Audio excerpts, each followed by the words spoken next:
दुनिया भर में कहीं पर भी औरतों के कत्ल या उनके साथ जुर्म के वाक़यात रिपोर्ट होते हैं तो कुछ लोगों की जानिब से हमेशा यह जुमला दोहराया जाता है कि वो घर पर क्यों मौजूद नहीं थी, वो घर से बाहर या वहाँ क्या कर रही थी, वो उस मखसूस वक्त में वहाँ पर क्यों मौजूद थी। या ये सवाल उठाया जाता है कि उस खातून ने अपने आप को बचाने के लिए क्या किया। ये वो तमाम जुमले हैं जो उस मौके पर तवज्जो मुल्जिम से हटाकर मजलूम की तरफ मोड़ देते हैं, जबकि मसला वहीं का वहीं खड़ा रह जाता है। इन तमाम जुमलों की नफ़ी करती अक़वाम मुत्तहिदा की हालिया रिपोर्ट का कहना है कि 2023 में दुनिया भर में 85,000 ख़वातीन और लड़कियों का कत्ल किया गया, जिनमें से 60% ख़वातीन को घर पर उनके करीबी रिश्तेदार या साथी ने कत्ल किया।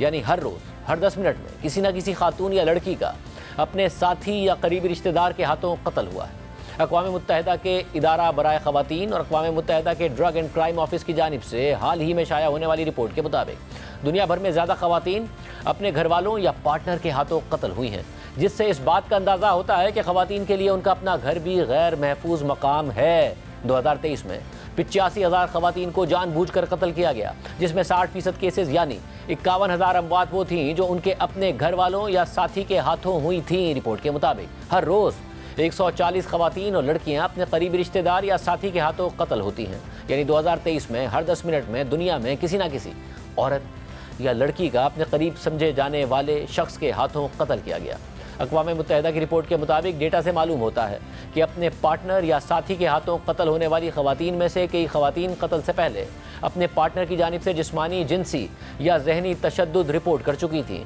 जिससे इस बात का अंदाज़ा होता है कि उनमें से कई केसेस में इन ख़वातीन को बचाया जा सकता था। अक़वाम मुत्तहिदा की रिपोर्ट में यह भी वाज़ेह है कि 2023 में जिन ममालिक ने ख़वातीन और लड़कियों के कत्ल को रिपोर्ट किया, उनकी तादाद 2020 में रिपोर्ट करने वाले ममालिक से भी आधी है। अगर इस हवाले से डेटा मौजूद हो तो ख़वातीन और लड़कियों के कत्ल के इस ट्रेंड को तब्दील भी किया जा सकता है। इस रिपोर्ट के हवाले से द गार्डियन की खबर के मुताबिक UN वुमेन की डेप्यूटी एग्जीक्यूटिव डायरेक्टर का इस रिपोर्ट के हवाले से कहना है कि इस डेटा से मालूम होता है कि ख़वातीन की ज़ाती और घरेलू ज़िंदगी जहाँ पर उन्हें सबसे ज़्यादा महफूज होना चाहिए, वहाँ पर भी कई ख़वातीन को जानलेवा तशद्दुद का सामना करना पड़ता है। इस रिपोर्ट में हम जो आदाद-ओ-शुमार देख रहे हैं वो सिर्फ टिप ऑफ द आइसबर्ग है, क्योंकि हम जानते हैं कि कत्ल होने वाली तमाम ख़वातीन के केसेस रिपोर्ट नहीं होते हैं, क्योंकि कई कम्युनिटीज़ ऐसी हैं जहां मालूमात तक रसाई नहीं है। रिपोर्ट के मुताबिक 2023 में कत्ल के वाक़यात का शिकार 80% मर्द थे, जबकि उनमें ख़वातीन का तनासुब 20% था। अलबत्ता ख़ानदानी दायरे में जानलेवा तशद्दुद ख़वातीन पर मर्दों के मुकाबले में कहीं ज़्यादा है,